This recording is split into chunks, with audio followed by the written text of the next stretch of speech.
Ripon video. I am Ripon video. তোমাদের মাঝে এলাম একটা ছন্দ বলতে। এভাবেই ভাইরাল হয় নেত্রকোনা রাজ্য, যার অনেকগুলো ভিডিও যোগাযোগ মাধ্যমে ভাইরাল হয়েছে।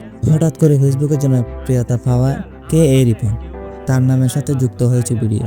অর্থাৎ রিপন সোশ্যাল মিডিয়ায় রিপন ভিডিও হিসেবে যুক্ত হয়ে গেছে। মাত্র কয়েক বছরে তার ফেসবুক ফলোয়ার এখন গিয়ে দাঁড়িয়েছে 5,78,000। নেত্রকোনার রিপন পেশায় একজন কাঠমিস্ত্রি। আসবাবপত্র তৈরির দোকানে তিনি কাজ করেন। এক ফাঁকে মোবাইল ও ফেসবুক দেখতেন। বুঝে উঠতে পারতেন না যে আসলে ফেসবুক কি লিখা দেয়। তিনি মাত্র 3য় শ্রেণী পর্যন্ত লেখাপড়া করেছেন। মূলত তার এই ভিডিওতে তাকে বিভিন্ন ধরনের ছন্দ, হাস্যকর ও ভুল উচ্চারণের কারণে ভিডিওগুলো মজা করে দেখেন নেটিজনরা। ভিডিও শেয়ার হচ্ছে অসংখ্য। এরপরে ফেসবুকে লাখ লাখ ভিউ হচ্ছে তার ভিডিওতে। এছাড়াও রিপনকে নিয়ে হাসি ঠাট্টার কমতি নেই।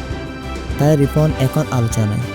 নিজের উচ্চারণ প্রসঙ্গে তিনি বলেছেন, অনেকে অনেক কিছু স্বাভাবিকভাবে উচ্চারণ করতে পারে না, আমিও পারি না। ফেসবুকের আগমন নিয়ে রিপন বলেছেন, আমি ফেসবুকে কিছু লিখতে পারি না, পড়তে পারি না। আমার বন্ধুরা ফেসবুক খুলে দিয়েছে। যখন কাজ থাকে না তখন আমি ছন্দ বানাই। মাস 2 আগের ঘটনা। একদিন মনে হলো ছন্দগুলো ভিডিও করি। ভিডিও করছিলাম, পরে মনে হলো ফেসবুকে দিই। ফেসবুকে দেওয়ার পর মানুষ সেগুলো নিয়ে কথা বলতে শুরু করে। 5 বছর আগে ঈদের দিন রিপন একটা ভিডিও ছাড়ছিল। সেই ভিডিওতে নিজের ভাষায় দাওয়াত দিয়েছিল তার বন্ধুদেরকে। ভিডিওটি হাসি ঠাট্টায় সোশ্যাল মিডিয়াতে ছড়িয়ে পড়ে। পরে তাকে গ্রামের কয়েকজন ফেসবুকে একটি পেজ খুলে দেয়। অবশ্য পেজটি নাকি বর্তমানে তারাই চালাচ্ছে। আর সেই পেজে রিপন মাঝে মাঝে ভিডিও আপলোড করে। তবে বর্তমানে নিয়মিত ভিডিও আপলোড করে থাকেন এই রিপন ভিডিও। কয়েক বছর আগে রিপন একটা মেয়েকে নিয়ে লাইভে আসে। সেই সময় ফেসবুক লাইভে মেয়েটিকে সে তার গার্লফ্রেন্ড হিসেবে পরিচয় করিয়ে দেয়। রিপনের অসংখ্য ছন্দ ও কবিতা অসংখ্য জনপ্রিয় হয়ে ওঠে সবার কাছে। হঠাৎ জনপ্রিয়তা হারে হারে টের পাচ্ছে এই রিপন ভিডিও।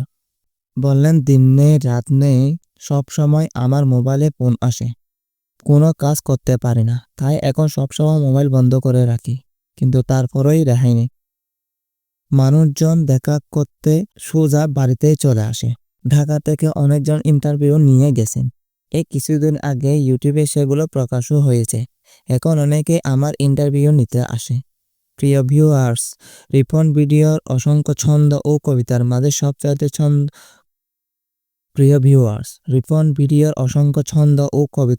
সবচাইতে ছন্দটি কমেন্ট বক্সে আমাদের জানিয়ে দিন।